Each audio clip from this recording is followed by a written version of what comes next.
Hi everyone. Today's topic is distributed tracing, the journey of a web request in your system. So before we get started, my name is Vider. I'm an experienced backend software engineer, and one of my traits is that I love speed in any form, so I'll go over this slide quickly. One day I came to work and I needed to troubleshoot an important feature in production, and I needed to do it quickly. I was working on a fraud prevention platform built in a microservice architecture. We had a lot of different services, different components, databases, technologies, and somewhere along the way, my web request just got lost. And that's when it hit me. The pain point of an ever-changing, large distributed system is that it's difficult to troubleshoot and debug complex business flows. So if you try and visualize it, this is a typical microservice environment.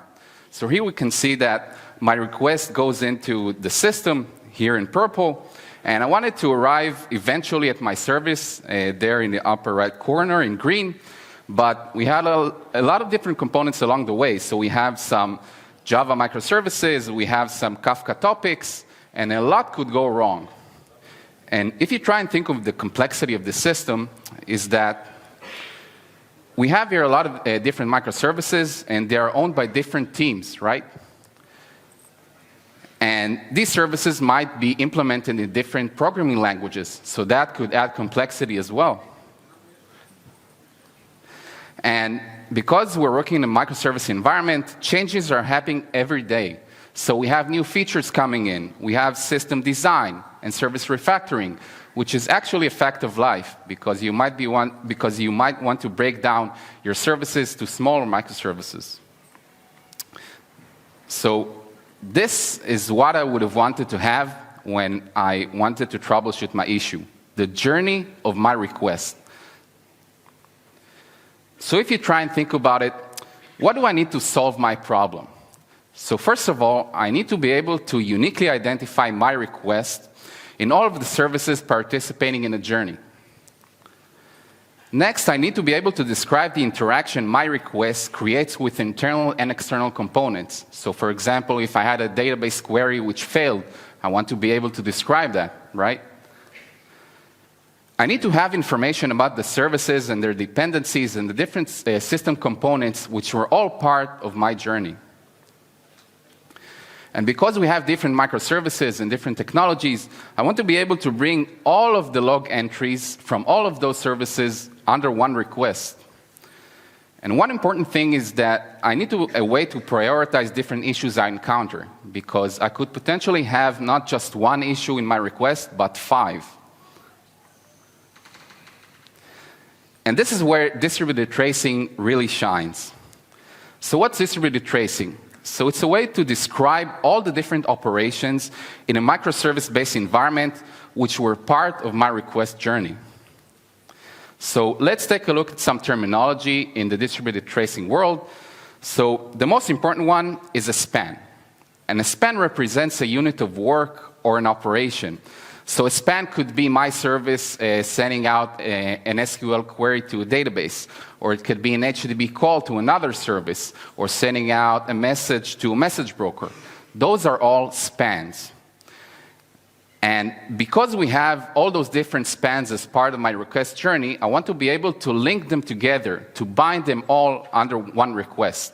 And this is what a trace gives us. A trace represents the entire journey of my request, and it creates a unique ID from my request. Another important term is a parent span. So if we take a look at this example, we have here a service getting an HTTP request, and the first operation is serving that HTTP request. That's a span. And after that, there could be 4 sequential SQL queries. These are all spans by themselves. But I want to represent the hierarchy, the connections between them. So in this case, I'll have in red the parent span, and in yellow the child spans. So let's take a look at an example of a span structure, what it looks like. So the first information that we get is the name. And the name is usually associated with the operation itself. So in this example, we have an HTTP post to a resource of order. The next type of information that we get is a context. And here we get the trace ID, the unique identifier of my request, and we get a span ID, a unique identifier for my operation. And the cool thing that we get out of a span is that we know how much time that operation took because we have the start time and the end time. Another important capability that we get is we have a key value map for different attributes. You can think about it as metadata that we can add to that trace to better understand what went on in that operation. So if you try and think about all those different operations and how they would look like, so this is a trace chart of an end-to-end latency graph for a monitoring visualization platform called Grafana. So let's take a look at a different operation that went on into serving an HTTP request to Grafana. So first of all, we can see here that we have Nginx playing a part of the Kubernetes Gateway API. And after that, we have a service mesh sidecar called Linkered. So we can see that before my request reaches my service, there are other components at play. And now my request goes into Grafana. Grafana performs some more operations, some more spans, and then it sends out another request to another component called Loki, which handles our logs. So as we can see, it's not just about my service, it's also about the different components along the way, which are all part of my request journey. So let's look at the tools for the web request journey. The leading tracing framework today is called OpenTelemetry. And this is the formal definition of OpenTelemetry. You can feel free to read about it. But I want to make it simpler. What does OpenTelemetry actually do? So OpenTelemetry is responsible for generating our spans and traces. It's also responsible for collecting those spans and traces together. Then we need to be able to move that trace context between the different services. That's called propagation. And I want to be able to send that tracing data to a tracing backend. So it's also responsible for that. And because we're saying that we want to send out that information, we need to speak in the same language. So OpenTelemetry also defines the protocol between the client and the server. Now, what OpenTelemetry is not? OpenTelemetry is not an observability backend. It will not receive or store your tracing data. It is not a visualization tool for displaying your trace, span, and instrumentation components data. For those needs, we have different open source tools. These are the leading ones you can see here in the logos. And we have some more commercial tools. And these are the logos of those tools which are available today. So let's dive into the first and most important part of OpenTelemetry, which is the span and trace generation. So let's take a look at this example. So we have an HTTP request coming into service A. Now we have the first span of serving that HTTP request. We'll have 4 sequential SQL queries after that. Then at some point, service A decides to send out an HTTP request to another service called service B. And that service B has its own span of serving the HTTP request.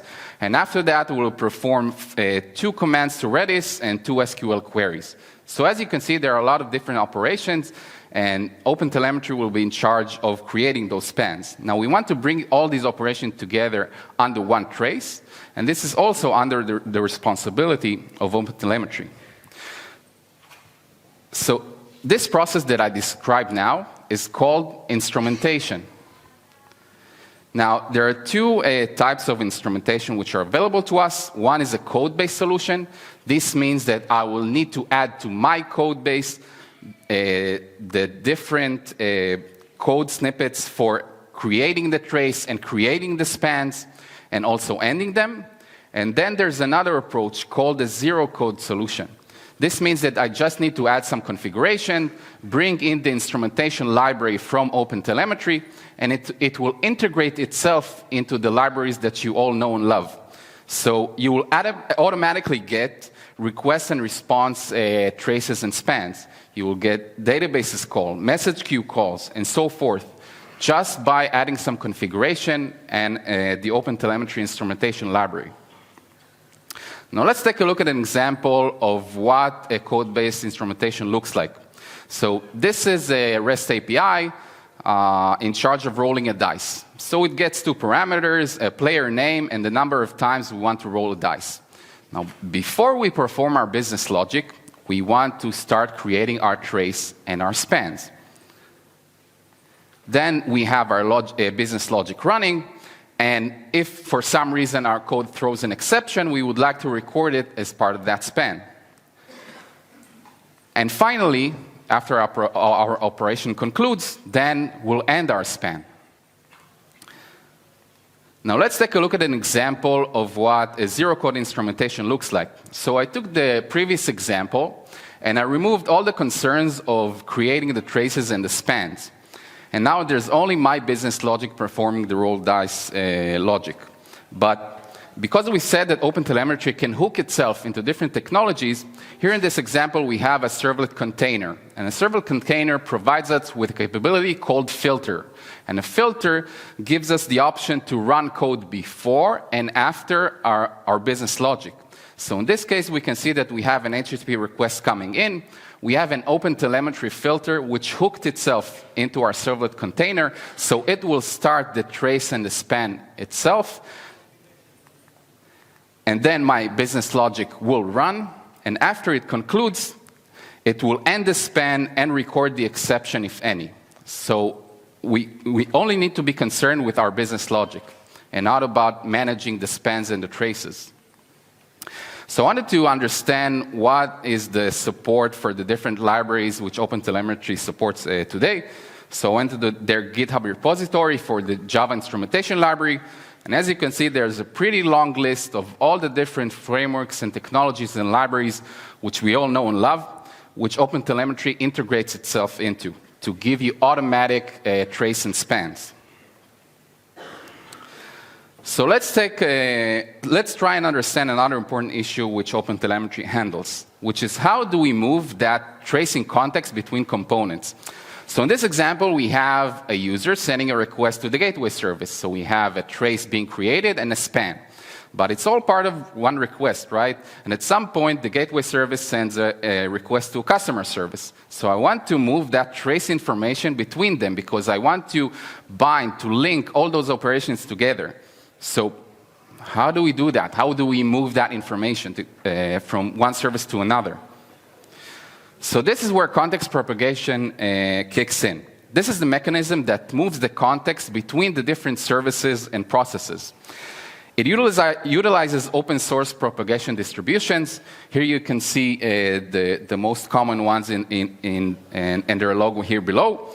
And they can be selected just by using a configuration. So propagation, that process of moving that trace context around, it's usually handled for us by the instrumentation library, and it's transparent to your code. Let's take a look at an example of how an instrumentation with context propagation looks like. So here we have a user code, and I want to perform an HTTP request to some service for a customer resource.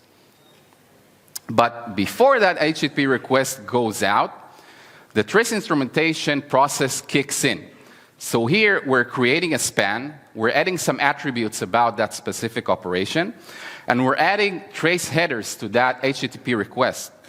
And we're starting to record that operation. So before that operation goes out, we have an HTTP request, and here I can see that I've added two HTTP headers using the B3 context propagation protocol for the trace and span information. And then we'll have our HTTP client sending out that request, getting back a response, and at that time we will stop our span and saying that's it. We'll send back our response to the user code, and then we'll have an asynchronous process reporting all of the span data that we've collected.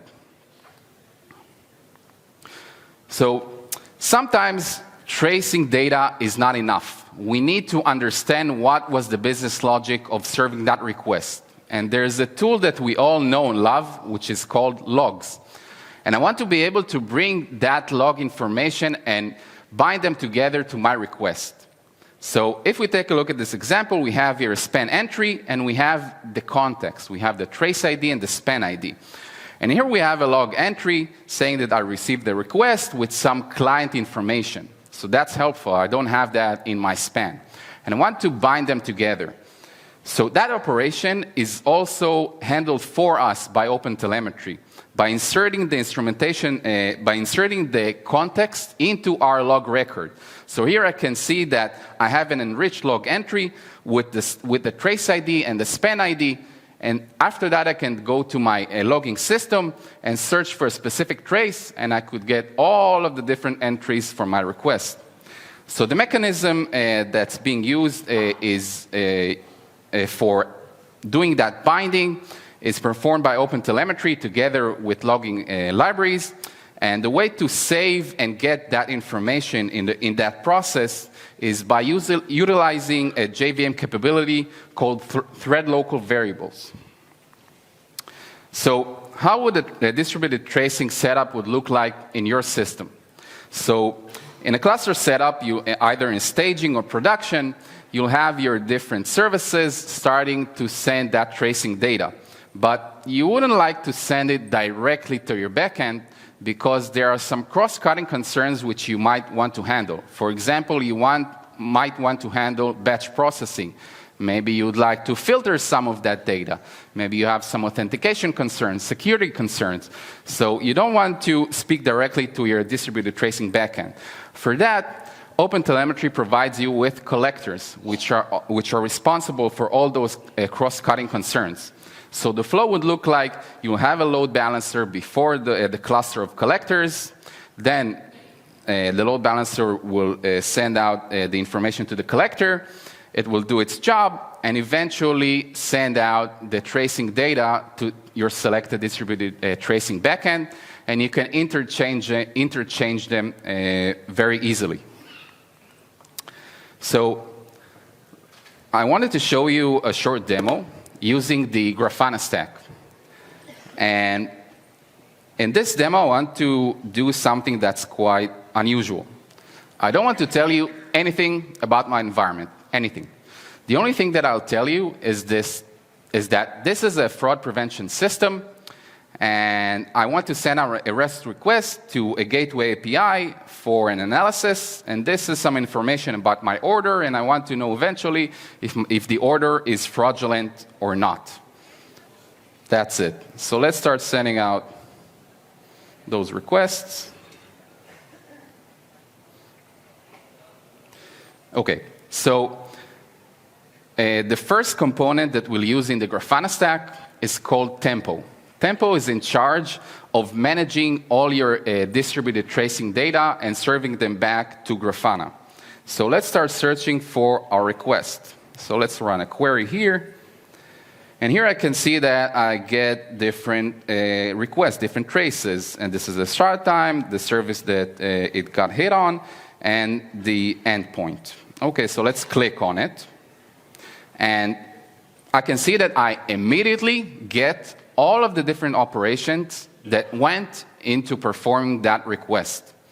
So let's dive a little deeper. So I can see here that I have my gateway service for the analysis endpoint, and the next operation was to a Redis database. Okay, I didn't know that I have that. So let's take a look at some attributes in that span. So I can see that we performed a Redis command called get for a specific key called 111. Okay, cool.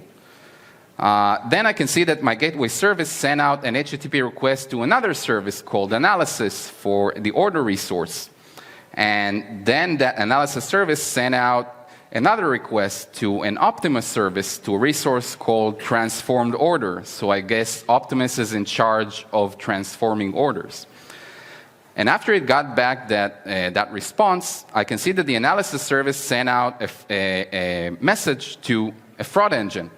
So just by using the zero code approach, I can get all of this information without any code change. And I can also see how much time the end-to-end latency of that request took, and how much time each operation took as well. So that's pretty cool. But maybe it's not enough. Maybe I need to understand some more business logic. What went into processing that request? So we'll use another tool in the Grafana stack called Loki. Loki is in charge of collecting all our different log entries. So let's try and look at some logs which are related to that specific trace ID. This is here, this is the unique ID. So let's search in our different applications.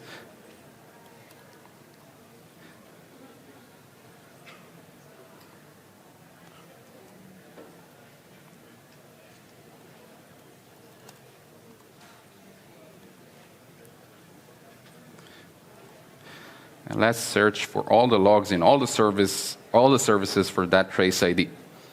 Okay, so here I can see that I get in one screen all of the log entries from all of the services related to my specific request. So let's start diving into what happened there.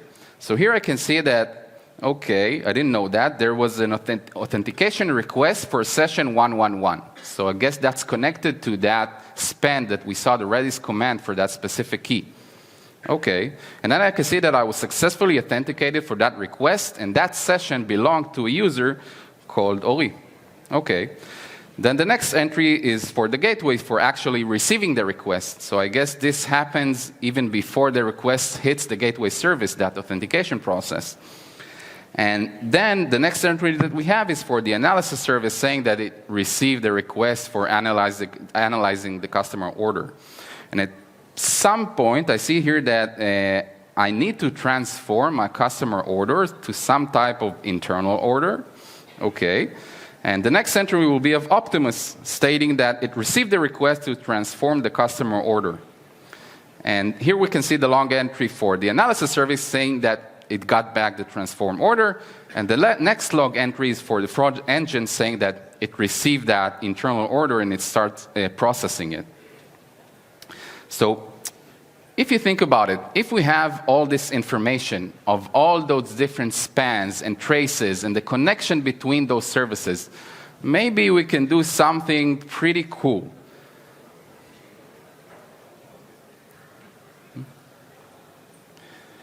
We can create a drawing of our system, right? We have the user request, we have the gateway service, the Redis, the analysis service, the fraud engine, and Optimus, so we can get an up-to-date look at what our system looks like now, just by using it. So, in conclusion, if we went on a journey, we want to come back with some treasures. So, one of them is the end-to-end latency of a request. We know how much time that request took, and we know how much time each operation took in that journey. We can gain faster troubleshooting and bottleneck analysis of our issue. We get a diagram of our system and its internal components just by using it. And we get prioritization of optimization opportunities and issues, because as we've mentioned before, sometimes it's not just about one issue. Maybe it's about 10 issues, and we have just 2 critical ones, and the rest of them could be moved back to our backlog. So thank you very much for your time, and I hope you enjoy the rest of the conference.